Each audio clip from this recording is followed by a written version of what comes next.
Okay, let's start the last session. Our first speaker is Peter Kairouz from Google Seattle. Let's try that. All right, hi everyone. I'm Peter. I'm a researcher at Google. Thank you so much for inviting me and for attending this afternoon session. I'm going to be talking about federated heavy hitters discovery with differential privacy. This is a joint work with Wenan, who is an intern, and Brendan, Haicheng, and Wei, who are all at Google. But before I jump into federated heavy hitters, let me try to overview federated learning for those who have not seen it, because it's going to be very important for the federated heavy hitters problem.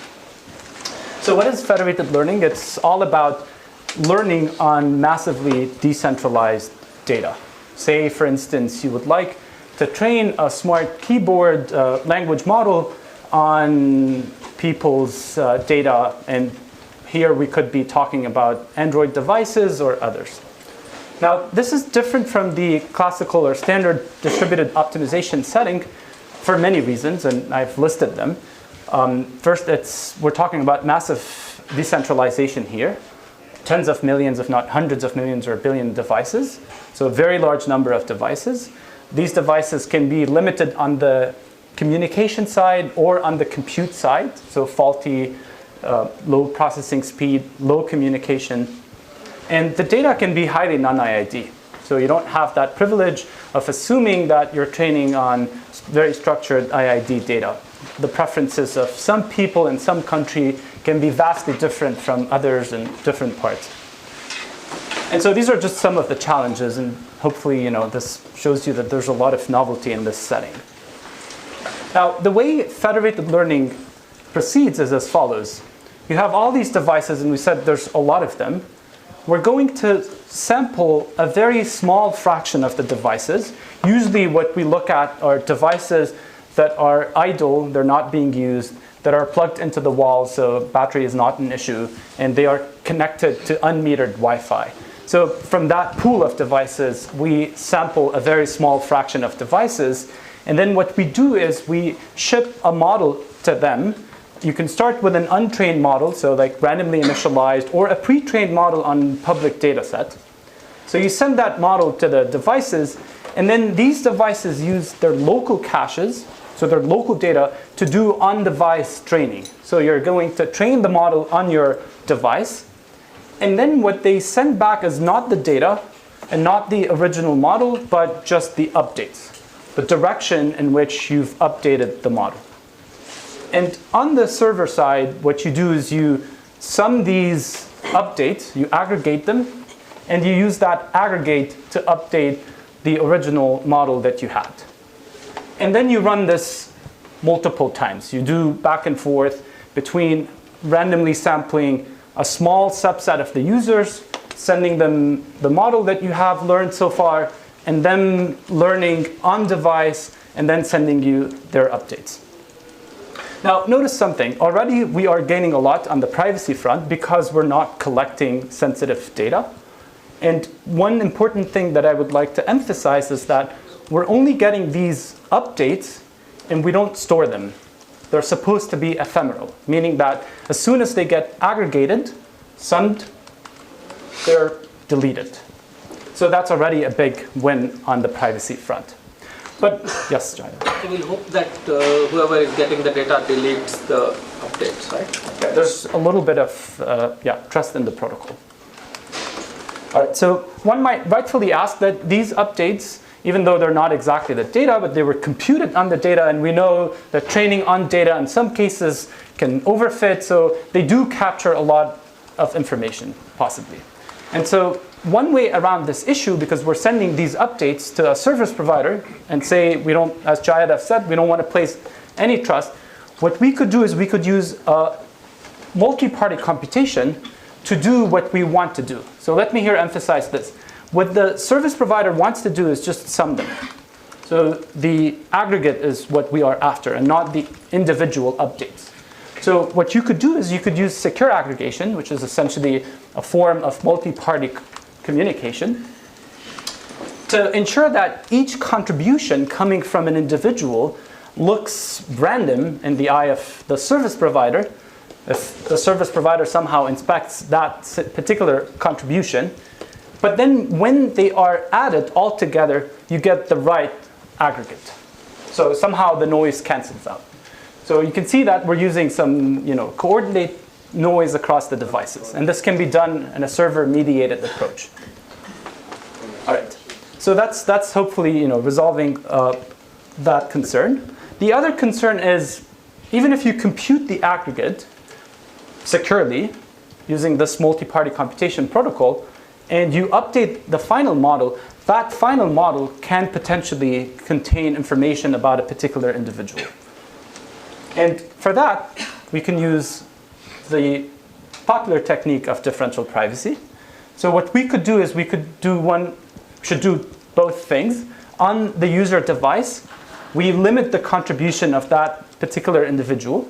And the way we do it is we clip the L2 norm of that vector that it's sending to the service provider. And then on the service provider side, we can add Gaussian noise. And using all the advancements in moments accounting and others, we can do this training beautifully. So there's a nice paper that shows how you can do differentially private language model training in this federated setup. All right, so again, you do this until convergence, and then after you're done and you've converged, you can test the final model that you obtained. You can do things like A/B testing to make sure that that model is doing well on some public sets. And then if you are happy with the performance of the model, you could then deploy it to people's devices, and it could be further personalized on their devices to look more like their own preferences. So you can do personalization on top of this federation. Now, at the beginning, this was mostly a bunch of experiments on publicly available data sets. We've tried this concept on many data sets. This is just one experiment here on a large-scale social network. So there's 10 million public posts, and they're grouped by author. We were training an expert prediction LSTM. We tried multiple federated optimization techniques. You could do one single SGD step on the device, or you could do kind of mini batch multiple epoch SGD on each device. And it turns out that if you do the averaging with multiple epochs on the device, you could actually save in terms of the number of communication rounds that it takes until the model converges. More importantly, you can show that you get a slightly better performance using that approach. So this was basically a proof of concept that federation, despite the fact that we have all these interesting differences with regards to relative to the classical distributed optimization setting, it can still work. And you can still get a model that performs well in practice. Now it's not an idea anymore just on papers. It's actually used in production, and it's used in several ways. I'll just show you two applications. One of them is on Pixel phones, Pixel devices. In the settings, we have thousands of settings, and choosing how to display these settings can be done using federated learning. So kind of ranking and displaying them in a friendly way. Another one that is also equally popular is Google's keyboard, which is known as Gboard. This is an application with a little over a billion users. You could use federated learning also in the search bar of Gboard to decide if you want to show a result of a search query or not to the user. So, yes, try it. No, so if there are thousands of settings, the phone is already complicated, right? Did I miss something? Isn't it much harder for users to know what's going on? Yeah, but I mean, how to rank what you're going to see is essentially the problem there. Okay. So these are just two examples of use cases in production. There are others that we've announced. And this is all to say that this is in production working at scale. Now, there's a lot of papers on this topic, and there are so many things that one can look at. You could, for instance, try to improve the secure aggregation protocol. and the multi-party computation that's happening to make it more communication efficient. You could try to improve the differential privacy guarantees using better, let's say, accounting schemes, etc. You could try to make sure that you compress things efficiently so that you do not communicate a lot of information back and forth between devices and the server. So we've done a lot of research on many different fronts, and there's a lot of papers, but we're still working very hard because there are so many open problems in this space. One of the things that I would like to point out too is the newly open sourced package, which is called TensorFlow Federated. This is essentially targeted to academics, researchers, mostly in academia, to help them get going faster on experimenting with different federated optimization or differentially private federated optimization techniques. So it does all the design for you so that with a few function calls in Python, in TensorFlow, you could get a simulation up and running. You don't have to essentially design the whole system from scratch. So it's on GitHub. So is it only for deep learning, or can you fit other models? That's a great question. So what I'm going to be talking about today is how do we go beyond just deep learning. The package is now mostly for training deep learning models, shallow or deep, but it's mostly for machine learning. And in this talk, I'm going to try to explore how we go beyond that. All right, so this talk is about heavy hitters. It's not about deep learning. So I'm sorry to disappoint some. But what I said at the beginning is very useful to kind of, in terms of how we're going to learn the popular items. So let me just briefly mention what this problem is about. So the heavy hitters problem assumes you have a data stream on multiple devices. Each device has its own data stream. And an analyst wants to find what are the popular items in these user-generated data streams. For instance, in this case, moon happens to be a popular word because it appears on all 3 devices. All right. So in this talk, I'm mostly going to focus on discovering popular words, but everything I'm going to be describing can extend to other things like URLs and other data types. It does not have to be just frequent words. All right. So if you want to do, and this problem, I mean, hopefully I don't have to justify why this problem is important. It can help in many different ways. For instance, if you're designing a smart keyboard, you may want to learn what are the trending words, the popular trending words, so that you update your vocab and you can do better auto-completion or next word prediction. So it can have a lot of important application in practice. So in a non-private way, the way we would go about this is we would collect the transcripts and the logs of people's data, and then we would let the service provider compute the heavy hitters.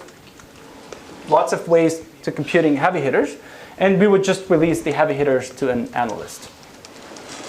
But of course, I mean, especially in this crowd, you know that a lot of things can go wrong. And so if you would like to do this in a private way, you could use differential privacy.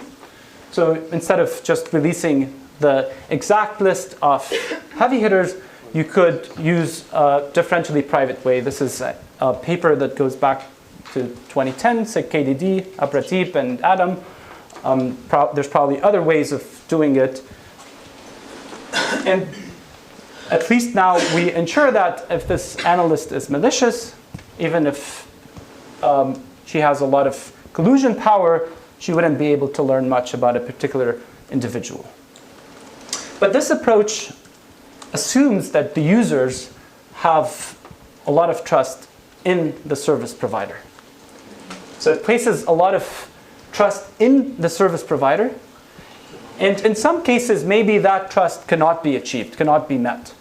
And in that case, perhaps those users might choose to not participate simply because they don't have enough trust in the service provider. And what that translates to is the computation of the heavy hitters might be biased towards other people who don't care as much about privacy, which would lead to all these biases in the heavy hitter computation. So an alternative approach is to use the local model of differential privacy, where you randomize the data locally and you only send randomized data to the service provider. in this case, the service provider can simply just join all these logs and give the analyst the joined log, which has been randomized, and then the analyst can compute the heavy hitters or find these frequent words. This is obviously much better on a privacy front, but we know, and we've been hearing talks for the past few days, that this comes at a harsh privacy utility trade-off. So, all right, so far we've seen these two models, and these are essentially the two classical models of differential privacy. On the one hand, you have the central model, which places a lot of trust in the service provider, achieves good privacy utility trade-offs, and on the other hand, you have the local model, which favors privacy but degrades utility. So my goal in this talk is to be, if we start from the left-hand side, because we care about utility, we want things to work well in practice, and we try to move to the right-hand side, in the sense that we try to, as much as possible, not place a lot of trust in the service provider. Improve the privacy guarantees while retaining probably much, if not all, of the utility guarantees. Is this really privacy or is it trust that differs between the modes? I mean, privacy and trust are, I think, very... Different things. Like privacy, we know how to measure. We have a definition, we can talk about epsilon, about delta. For trust, we don't have such qualitative measures. Yeah, that's a very good point. I think the wording can and should be improved. I agree. I guess what we're trying to say is you would like to limit how much the service provider knows about every participating individual. So in this case, because you're creating this privacy barrier on the device, you can rigorously show how much information can the service provider know about a particular individual. And in the other case, you're just sending the data as is, so you have full disclosure of data. And what we're trying to do is essentially move from here to there as much as possible.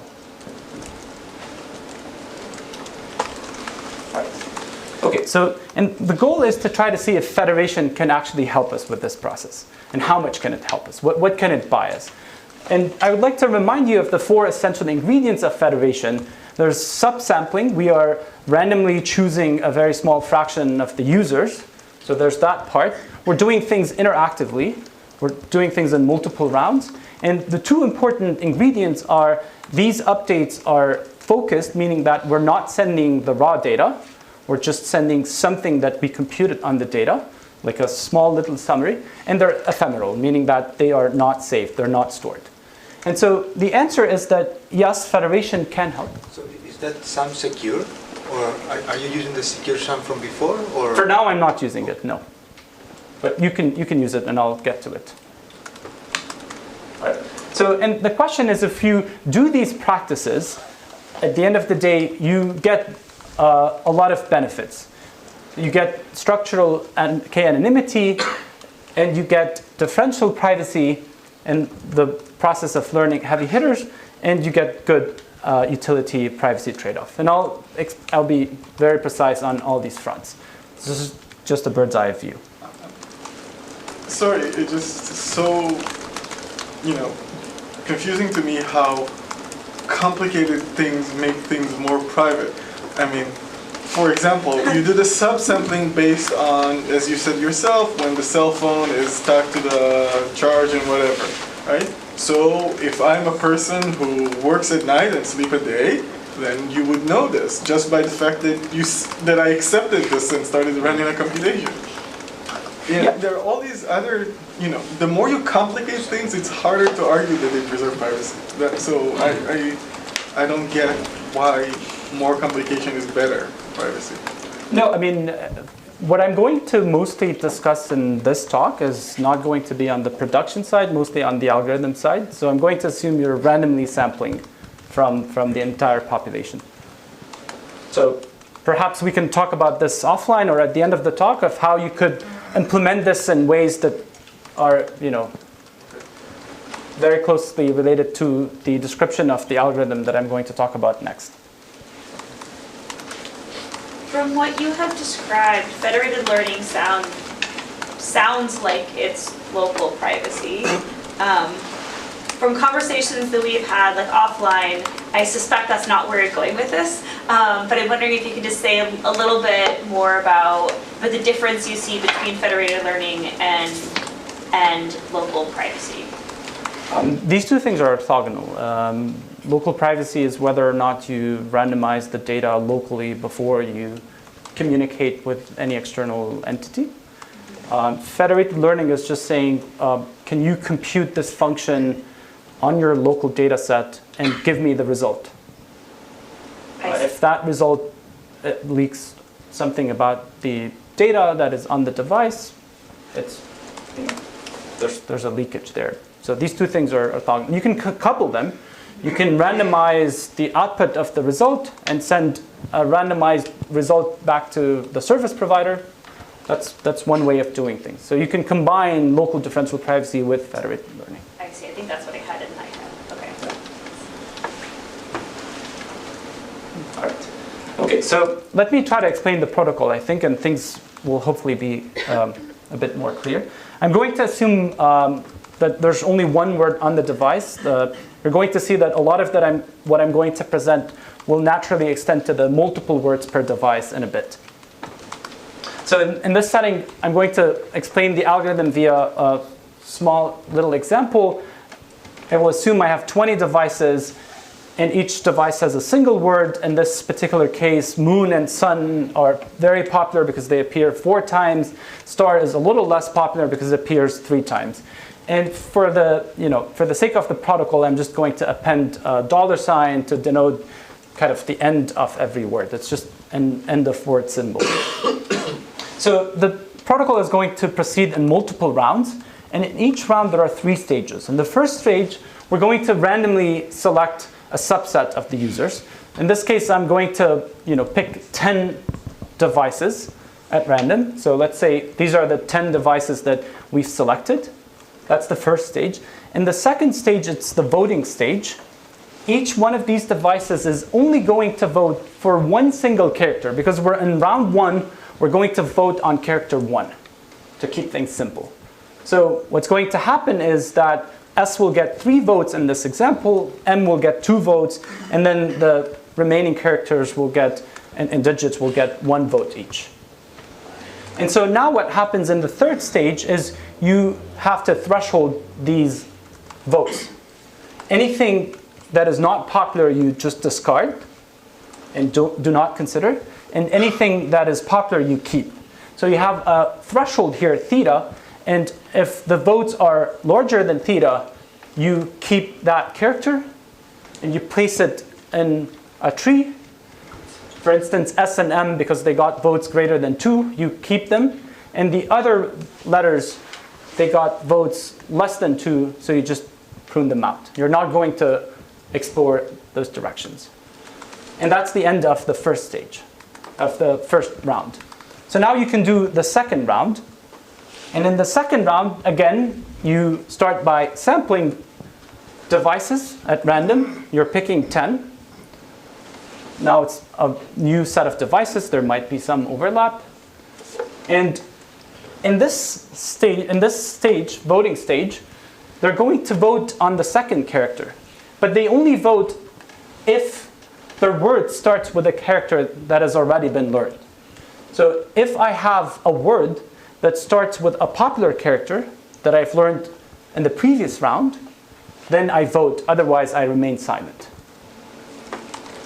So in this case, SU gets 3 votes, and ST gets 2 votes, MO gets 2 votes.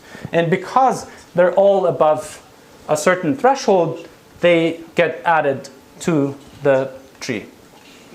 So now, at the end of the second round, you've learned that ST, SU, and MO are popular prefixes of a word. And you can keep on doing this multiple rounds until convergence. And at the end, for the sake of simplicity, for this example, let's say you learn sun and moon But unfortunately, you don't learn star even though it appears 3 times in this population. Now, there's a lot of similarity between this algorithm and the tree hist algorithm of Abradeep and Raif and a few other Yuri, Kobe, and I'll get to that in a bit. But keep in mind here, we're not doing any local randomization, and we're not adding any noise. We're just randomly sampling and we're pruning. Okay.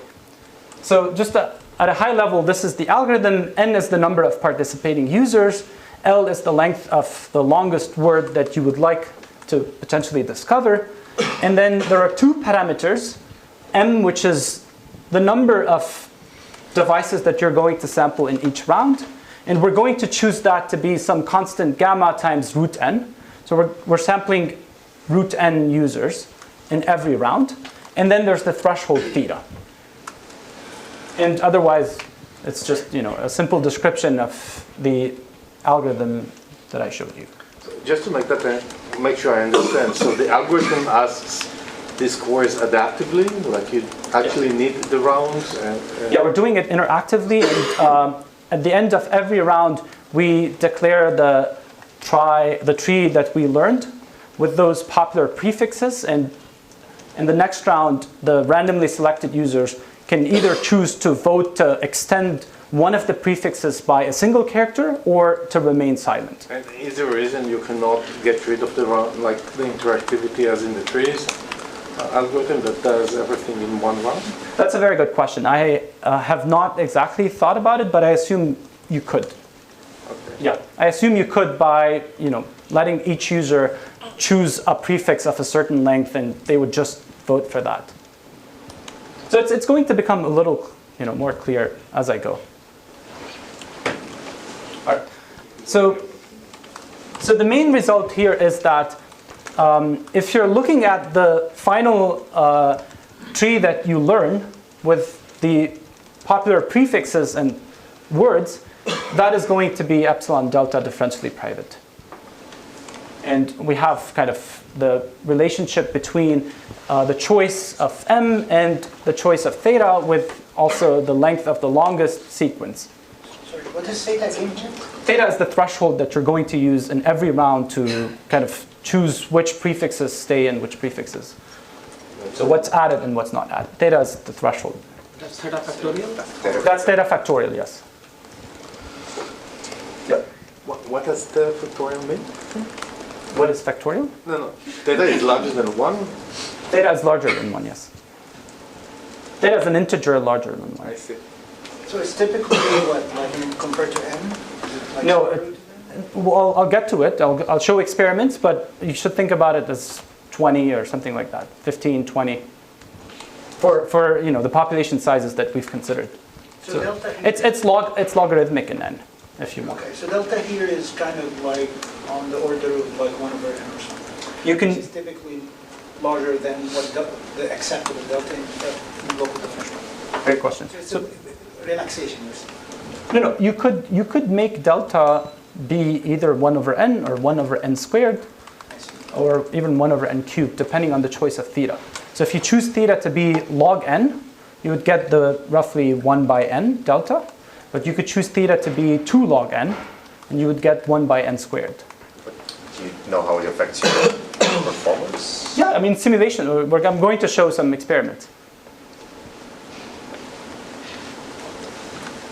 All right. Cool. So, for instance, this is to go back to Raif's question. If you choose theta to be logarithmic in n, you could target any epsilon by carefully choosing the gamma that's sitting next to the root n in the choice of m, and you get delta to be 1 by 100n. But this specific choice of theta doesn't have to always hold. You could choose it to be larger than log n. You could choose it 2 log n, for instance. All right.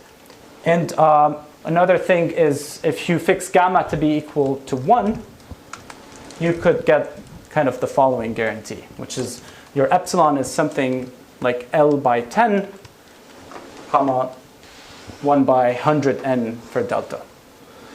And I'm not saying that this is the setting in which you should use this algorithm. This is just one setting we have experimented with. You could choose your gamma and your theta in different ways to get stronger or weaker depending on the application and the use case. These are just, like some settings we've played with. What is gamma? Gamma, so what you're sampling is m users, and you're going to sample a constant, an integer times root n. That's gamma. So you can choose to sample 2 root n or 3 root n, or you can set it to 1. For instance, in here I'm just setting gamma to 1. Any questions? What's L again? Yeah, I'm working. L is the length, sorry, yeah, there's a lot of things. L is the length of the longest word. So you're going to run this protocol L times. That's the depth of the tree. Do the results also contain the partial, or is it just like the full recovered words? Like the thing that you publish when you talk about the output of the algorithm? That's a great question. Yeah, I'll get to it. Yeah, this is for the final tree, but I'll get to it in a bit. Great question. All right, so yes. Is there some dependence on the alphabet size? So what we're doing in this is we're voting on characters, and we're doing it L rounds. Now, if you don't want to vote on characters, if say you want to vote on a single bit, that's going to mean that you're going to have to run more rounds, right? So there is, in some sense, and it's captured by L. So effectively, this L will measure the distance in bits. Yes. All right. So, and this is again just a table showing some of these trade-offs between what's your, how many users you have, how many users you're sampling, and what do you want to target for different Ls. I'm going to skip this to make sure I get to all the questions. So one of the concerns here, this perhaps also goes back to Kobe's comment, is that, and maybe to also Or's comment, that you're sampling people and you know who you sampled, right? You can link these votes that you're getting on one character extensions of this tree to particular devices. So one way of resolving this issue is perhaps using trusted shufflers or secure aggregation to securely aggregate the votes. So you can use multi-party computation in addition to this protocol in order to ensure that the votes are not linked back to the individuals that are participating in a round. Now, the other thing, this is to go back to the question that I got, is in the result that I stated, I'm referring to the tree that is seen by the analyst. This is what you release at the end of the day. And differential privacy holds here. Now, the service provider gets to also see these one extra characters that are not necessarily popular, that did not get enough votes to cross that threshold. And so this may not necessarily be differentially private. And in order to resolve this issue and make sure that the service provider does not even see this tree, you could use threshold cryptography. So this is a work in progress, so I don't have much to say on it. But again, leveraging multi-party computation, you could do the voting step using threshold cryptography, leveled homomorphic encryption and others. All right. Now, this is something that Raif brought up, which is I'm fixing my choice of theta to be log n, and I'm fixing gamma to be 1. So I'm getting a delta, which is roughly 1 by n. Sometimes we want a stronger guarantee, so you could choose a larger theta to get, let's say, a delta on the order of 1 by n squared. Again, something like 2 log n would take you to that regime. You can choose it more or less. Of course, it's going to have some impact on utility, and we can measure that. All right. So these are the 3 concerns. You might have perhaps other concerns, and I'm happy to chat offline to learn more about what you like or dislike about this approach. All right. So one thing I want to emphasize is we tried to compare this to local differential privacy, and in particular because our approach is also building a tree, we wanted to compare it to the treeHIS protocol. And I'm not going to do justice to the paper or to the treeHIS protocol, but at a very, very high level, what you're doing is each user is choosing at random a prefix of their word, and they're sending a locally differentially private version of it. And then in the decoding stage, you're traversing again a tree from the root to the leaf. And anytime you hit a node that has counts that fall below a certain threshold, you're just going to prune and not explore that path. And so at the end of the day, you would only go all the way to the bottom, exploring paths that have enough counts that are popular. Again, I'm not doing justice. There's a lot more happening. Beautiful paper. So in the paper, there's a comparison kind of analysis that they do on the NLTK Brown corpus. And so here you have 10 million users. So what they do is they draw 10 million words. They fix the length to 6 characters. And at the end of the day, you get about 26,000 unique words. And the definition of a heavy hitter in that experiment is if a word appears more than 15 root n, then it is a heavy hitter. So in this case, if it appears more than about 47,000 times, then this is a heavy hitter word. And if I am correct, there's about 25 heavy hitters, something like that. So I should also tell, for this experiment, the major bottleneck was my laptop. I was running on a laptop. So you should get it at Google. You should do it again at Google. All right. So in that experiment, the setting they were choosing is epsilon equals 2. It's pure local differential privacy. And the results they were getting is a recall rate of 0.86 and a precision of 0.24. The precision is too low. It can be enhanced if you have a dictionary and you can expect where these words are coming from. So we didn't want to compare apples to oranges because you cannot just compare pure local DP to a central DP guarantee. So we used the latest and greatest results privacy amplification via shuffling to translate that epsilon equals 2 pure local DP to a central DP. There are many ways in which you can translate it depending on how you choose delta. This is one just choice. And so 2, 0 local DP can be translated to 0.024, 10 to the negative 14 central DP.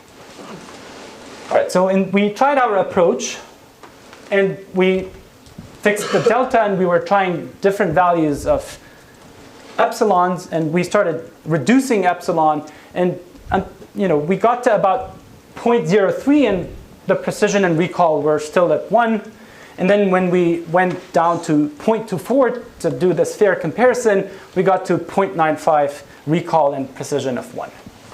Now I have to emphasize something, that this is still a bit of an unfair comparison because, on the one hand, typically what you want is something single-digit epsilon in the central model. And so in that case, these shuffling results are not going to be as effective as in this case. Here, the amplification gain is very strong because you're starting with single-digit epsilon. And so that is still kind of a bit unfair of a comparison. But I wanted to point this out. All right, so let me just quickly tell you how you extend this. One thing I should also tell that the comparison is not complete still because there is another algorithm for the same problem, the Apple paper, so that comparison also should be done. And my guess is that that might do better than what we have in the existing practice. Yeah, treehist is not necessarily the very best, the latest and greatest algorithm, so we should look into the others. I just wanted treehist because it has the kind of similar structure, the algorithm itself. We have about 6 minutes, so if people have more questions, please ask them afterward. All right, so multiple words, it turns out to be actually an easy thing. What you do is you just sample a word locally. So let's say you have all the stream, you can choose one at random locally, and you use that word if the device is sampled and is participating. And you can show that the same privacy guarantees would hold in this case. So if you have many, many words and you're selected, you just choose one at random. So let me show you our experiments. We used the Sentiment 140 dataset. This is mostly used in NLP for sentiment analysis. It's a relatively large dataset of 650,000 users. It has about 1.6 million tweets. And we used 2 metrics to measure utility. We used the discovery rate, which is if a word appears at a certain frequency in this entire data set, what is the probability of our algorithm finding it as a function of its probability? And we used also recall as a metric. So For the single word case, we can compute the worst case discovery rate. This is a simple probability calculation. If you assume that every word is not going to have a prefix similar to any other word, you can say, in the worst case, what's the probability of discovering it if it appears W times in the data set? And then you take that probability to the power L. So that's a very simple calculation. It gives you just an empirical expression for the worst case discovery rate under our algorithm. But we actually ran experiments on the sentiment 140. And you can see that there's a bit of a gap between the worst case probability of discovery rate and the actual thing. And what this is saying is, say under epsilon equals 2, if it appears roughly about 0.1% of the time, you can find it with a discovery rate that is close to 1. You could also look at recall rates, and you can see that with single-digit epsilon, say epsilon equals 8, we can find the top, say 300 or 300-something words at a recall rate of 1. So like we can perfectly recover those top 350 words with single-digit epsilon. You could also look at the multiple words. The results are essentially very similar. And one thing we did, which is quite an interesting experiment, was to take a whitelist that we have that contained 260,000 words and just delete them from the data set and try to find the out of vocab words. This is a harder problem. So in this case, what we're doing is we are taking the sentiment 140 data set. We're removing all the words in a dictionary of size 260,000, and we're left with a lot less words that are perhaps more personal kind of words. They are not as frequent as the popular ones like ate and went and came, these things. And so we tried to rerun the whole thing with recall rates. And you can see that we get slightly worse performance on out of vocab performance, but nonetheless, it's still impressive that with single digit epsilon, we can get the top 100 words on a small data set. By the way, when we removed those in vocab words, we lost already 160K users. So there's like 160K people with tweets that are all in the dictionary that we have.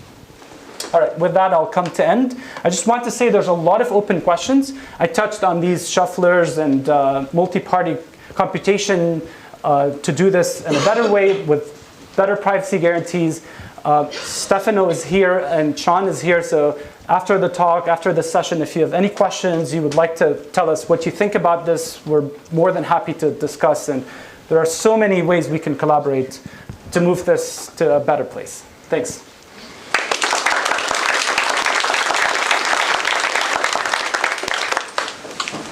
Time for 3 questions. People have 3 questions? Or 3 comments. I think already had more. Yes. So from what I understood, your algorithm kind of replaces the frequency estimators from the tree-hist algorithm with something else, but like the tree-hist reduction from frequency to heavy hitters, that's kind of the same, right? So the discovery part is very similar, except that in tree-hist, you're randomly choosing a prefix and you're randomizing it. We're not randomizing anything, right? No. So but the process, sorry, the decoding part, or? So like the tree-hist you can view as a reduction from an algorithm that allows you to estimate frequencies into an algorithm that kind of identifies a heavy hitter. So from what I understood, you replace the thing that estimate counts, but you kind of aggregated them. Right? That part is, I'm with you on. Yes. Okay. Okay, let's thank Peter again.